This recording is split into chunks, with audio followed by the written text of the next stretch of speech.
Hello வணக்கம், இது உங்கள் சிவி ஜோன். சொல்லாமல் எப்படி இருக்கீங்க? இப்போ பார்த்தீங்கன்னா டிக்கெட் டு ஃபுனாலே டாஸ்க் 6 வெறித்தனமாக வந்திருக்கு, வேறு லெவலில் வந்திருக்கு. ஸோ இப்போ தான் வந்து நம்ம சேச்சி நம்மளுடைய சாண்ட்ரா வந்துட்டு இப்போ தான் வந்துட்டு அந்த கன்ஃபர்ஷன் ரூமில் போய் கேட்டுட்டு இங்கே வந்து சொல்கிறாங்க கில்லர் காயின் டாஸ்க்கு எல்லாருக்கும் தெரிஞ்சிருக்கும்ல அப்படின்றாங்க. யாருமே வந்து தெரிஞ்ச மாதிரி சொல்ல, சுபிக்ஷா மட்டும் தெரியும் அப்படின்னாங்க. விஜய் போகிறத சுத்தமாக ஐடியாவே இல்லை போல இருக்குது. என்னென்னு கொஞ்சம் சொல்லுங்க. ஓ அப்படியான்னு சொல்லிட்டு அவங்க சொல்ல ஆரம்பிக்கிறாங்க. ஸ்கோர் போர்டில் மாற்ற போகிற ஒரு விஷயம் இது. இந்த காயின், அதாவது சென்டராக அந்த காயின் இருக்கும், பஸர் அடிப்பாங்க. அந்த காயின் எடுத்துகிட்டு போயிட்டு யார் மேலேயாவது ஒட்டு விட்டுறணும். அந்த பஸர் அடிக்கும் போது அவங்க கையில் காயின் இருக்கக்கூடாது. அவங்க கையில் இருந்துச்சு அப்படின்னா அவங்க காலி. அந்த ரவுண்ட்லேருந்து அந்த ரவுண்டை விட்டு போயிட்டாங்கன்னா அவங்களுக்கு 1 பாயிண்ட். சரிங்களா? இந்த மாதிரி ஒருத்தராக வந்து வெளியேற்றணுன்ற மாதிரி தான் அங்கே. ஸோ அது மட்டும் இல்லாமல் 3 நிமிஷம் டைமிங்.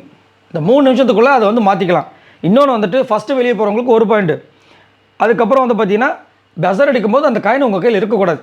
இன்னொன்று அந்த காயின் யார்கிட்டையாவது இருக்கணும். இருந்தால் தான், இல்லைனா அது வந்து மேபி டிஸ்குவாலிஃபை பண்ணிட்டு திரும்ப வந்துட்டு ஆரம்பிப்பாங்களான்னு தெரியல.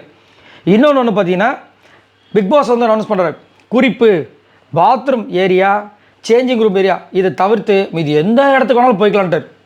முன்னாடி வந்து கிளியர் காயின் டாஸ்க்லாம் பார்த்துருப்பீங்க, அதுவும் ஒரு சர்க்கிள் போட்டிருப்பாங்க, அந்த சர்க்கிள்குள்ளே தான் இருக்குன்னு சொல்லியிருப்பாங்க. பாய்ஸ் வர்சஸ் கேர்ள்ஸ் இருக்கும்போது சீசன் 8.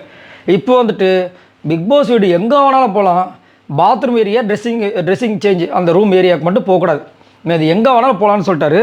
எல்லோரும் யோசிக்க, ஏன் சொல்கிறீங்க, சும்மாவே ஓடுவாங்களே அப்படின்னு. ஸோ ஓடிட்டே இருன்ற மாதிரி வந்துட்டு அந்த டாஸ்க்கு. அதை பஸர் அடிக்கும் போது யாருக்கிட்டையாவது இருக்கணும். அது இருந்துச்சுன்னா அவங்க காலி, வெளியே போயிடுவாங்க அப்படின்ற மாதிரி வந்துட்டு இந்த டாஸ்க்கை கொடுத்துருக்காங்க.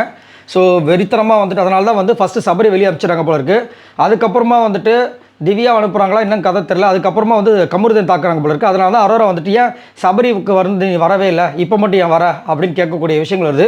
அதுக்கப்புறம் எல்லாருமே வந்து டீமாக சேர்ந்து வந்து அட்டாக் பண்ணுற விஷயங்கள் வருது போல இருக்குது. அதனால தான் விஜய் பார்வதி அவங்க குரல் கொடுக்குற விஷயம் எல்லாமே வந்து வருது போல இருக்குது. இப்போ தான் புரியுது ரைட்ரான்னு.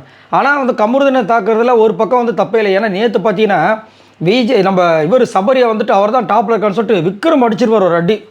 அப்பா அடித்த அடியில் முட்டை உடஞ்சி ஆஃப் பாயில் கீழே ஊற்றிருக்கும். அந்த மாதிரி ஒரு சம்பவம் நடந்துச்சு நேற்று. ஐயோ, அவர் அந்த வழியை பொறுத்துட்டு நிற்கும் போது நம்மளுக்கு இங்கே வந்து ஒரு மாதிரி ஆட்டம் கொடுத்துருச்சு, அந்த மாதிரி ஒரு இது. ஸோ அப்போ அதை தான் ஃபாலோ பண்ணாங்க. அதுக்கப்புறம் என்ன பண்ணாங்க, விஜய் போகிறத தாக்குனாங்க.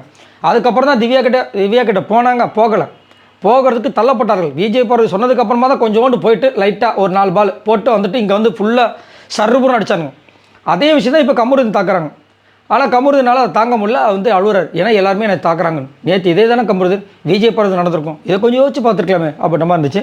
சரி, இதை பற்றி உங்களோட கருத்துக்களை சொல்லுங்கள். பாய் நண்பர்களே.